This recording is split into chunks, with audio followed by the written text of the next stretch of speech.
అస్సలాము అలైకుం వరహమతుల్లాహి వబరకాతుహు. Hi viewers, ఎలా ఉన్నారు? బాగున్నారా? ఇక్కడ చూడండి, నేను మష్రూమ్ ఫ్రైడ్ రైస్ చేశానండి. మా ఇంట్లో అయితే మష్రూమ్ ఎవరు తినరు. మా పెద్ద పాప ఒకటే తింటుందండి మష్రూమ్స్. ఒకసారి వాళ్ళ ఫ్రెండ్ రిషిత వాళ్ళ ఇంటికి వెళ్ళినప్పుడు వాళ్ళ మదర్ చేసి పెట్టారంట మష్రూమ్స్తో. సో అప్పటి నుంచి ఆమెకి మష్రూమ్స్ అంటే ఇష్టం. నేను కూడా ఆమె గురించే చేశాను. ఇప్పుడు దాకా అయితే నేను మష్రూమ్స్ చేయలేదు. ఒక 2-3 ఇయర్స్ నుంచి అయితే ఈ రెసిపీ నా దగ్గర వచ్చింది.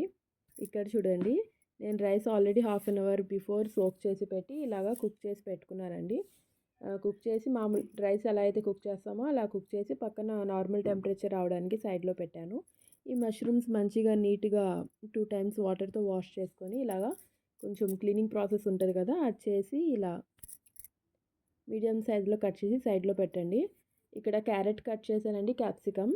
ఇవి కూడా కొంచెం కలర్ఫుల్గా ఉంటుందని యాడ్ చేస్తున్నా. లేదంటే మీరు టోటల్లీ ఆప్షనల్, ఇది పక్కన పెట్టవచ్చు. మీరు వెజిటేబుల్స్ లేకుండా ఓన్లీ మష్రూమ్స్తో కూడా చేసుకోవచ్చు. ఇక్కడ గ్రీన్ చిల్లీస్ కూడా ఇలా కట్ చేసి సైడ్లో పెట్టండి. ఇప్పుడు చూడండి, రైస్ ఏదైతే ఉందో నేను నార్మల్ టెంపరేచర్ రావడం కోసం ఇలా పక్కన పెట్టాను. ఫ్రైడ్ రైస్ అట్లాంటివి ఏమైనా చేసినప్పుడు వేడి వేడి అన్నంతో చేసేదానికన్నా అది కొంచెం రూమ్ టెంపరేచర్ వచ్చినాక చేస్తే అది కొంచెం విడివిడిగా స్టిక్కీగా లేకుండా చక్కగా మంచిగా ఉంటుందండి. అదొక టిప్, మీరు ఫాలో అయ్యి చూడండి, చాలా మంచిగా ఉంటుంది. ఇప్పుడు చూడండి, ఒక ప్యాన్ తీసుకున్నామండి. ఫ్రైడ్ రైసెస్ ఏ ఐటమ్ అయినా చేసినప్పుడు కొంచెం వెడల్పుగా ఉన్న ప్యాన్ లాంటిది అలాంటిది తీసుకుంటే మనం అది ఫుల్ ఫ్లేమ్ మీద పెట్టి ఒకసారి మంచిగా టోస్ట్ చేసినప్పుడు మంచిగా ఫ్రైడ్ రైస్ అనేది ఫ్రై అవుతుంది మంచిగా. సో ఇక్కడ బటర్ యాడ్ చేశానండి. ఫ్రైడ్ రైస్లో ఎప్పుడైనా సరే మీరు బటర్ యాడ్ చేసి చేయండి, సేమ్ రెస్టారెంట్ స్టైల్లో వస్తుందండి. ఏ ఫ్రైడ్ రైస్ అయినా, వెజిటేబుల్ కానివ్వండి, ఎగ్ కానీ, చికెన్ ఫ్రైడ్ రైస్ కానీ, ఏ ఫ్రైడ్ రైస్ అయినా సరే మీరు బటర్ యూస్ చేయండి, చాలా మంచిగా వస్తుంది ఫ్లేవర్ అనేది.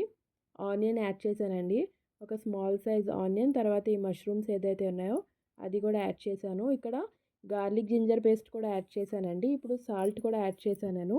యాడ్ చేసి మీడియం ఫ్లేమ్ మీద మంచిగా అది లిడ్ పెట్టి ఒక 5 మినిట్స్ పెట్టేయండి. అందులోంచి మష్రూమ్స్లో నుంచి వాటర్ వస్తుంది.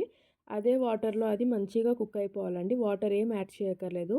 ఇక్కడ క్యారెట్, గ్రీన్ చిల్లీస్ కూడా యాడ్ చేశానండి నేను. యాడ్ చేసి అలా మంచిగా ఫ్రై అవ్వనివ్వండి. క్యాప్సికమ్ లాస్ట్లో యాడ్ చేయాలండి, ఎందుకంటే అది క్రంచీగా ఉంటేనే క్యాప్సికమ్ టేస్టీగా ఉంటుంది. క్యారెట్తో పాటు యాడ్ చేస్తే మనం అది మొత్తం ఓవర్ కుక్ అయిపోతుంది క్యాప్సికమ్.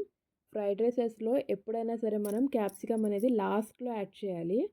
లాస్ట్లో రైస్ యాడ్ చేసే ముందు యాడ్ చేస్తే అది క్రంచీగా చాలా టేస్టీగా ఉంటుంది. మీరు ఒకసారి ట్రై చేసి చూడండి. ఇక్కడ చూడండి, ఇప్పుడు వాటర్ కొంచెం తగ్గినాయి, మంచిగా ఫ్రై అయినాయి. ఇప్పుడు ఇక్కడ క్యాప్సికమ్ యాడ్ చేస్తున్నాను నేను. యాడ్ చేసి కొంచెం ఒక 5 మినిట్స్ అలా టాస్ చేసి ఇప్పుడు ఇందులో రైస్ యాడ్ చేయాలి. ఈరోజు మా పిల్లలు లంచ్ బాక్స్ తీసుకెళ్ళలేదండి. నేను ఇప్పుడు ఆఫ్టర్నూన్ లంచ్ ప్రిపేర్ చేసి వాళ్ళకి స్కూల్కి తీసుకెళ్ళాలండి. లంచ్ టైం అవుతుంది. సో నేను స్పీడ్గా చేస్తూ ఇక్కడ వీడియో క్లిప్స్ తీస్తున్నాను. ఇక్కడ చూడండి, ఇప్పుడు మంచిగా ఇవంతా మంచిగా కుక్ అయింది కదా. ఇప్పుడు ఇందులో నేను రెడ్ చిల్లీ పౌడర్ ఏం యాడ్ చేయట్లేదు. బ్లాక్ పెప్పర్ అండి, మిరియాలు ఉంటాయి కదా, మిరియాల పౌడర్ యాడ్ చేయండి.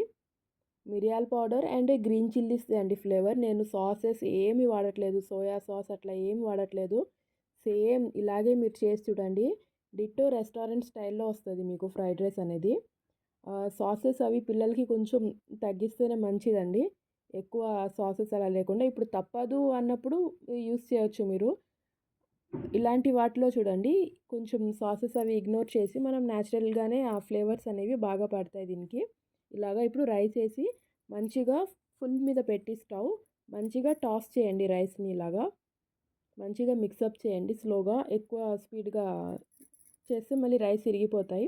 సో మీరు కొంచెం స్లోగా టర్న్ చేసుకుంటూ మీ హై ఫ్లేమ్లో పెట్టి టాస్ చేయండి రైస్ని. ఇప్పుడు ఇక్కడ పైనుంచి కొత్తిమీరతో గార్నిష్ చేశానండి. అండ్ పించ్ ఆఫ్ అండి, చిటికెడు గరం మసాలా యాడ్ చేశానండి. ఎక్కువ గరం మసాలా కాదు, జస్ట్ పించ్ ఆఫ్ యాడ్ చేయండి, అంతే అండి. చాలా టేస్టీగా ఉంటుందండి ఇది. మీరు ఒకసారి ట్రై చేసి మీకు ఇంట్లో వాళ్ళకి ఎలా వచ్చిందనేది నాకు కామెంట్ సెక్షన్లో చెప్పండి. ఓకే అండి, అల్లా హాఫీజ్.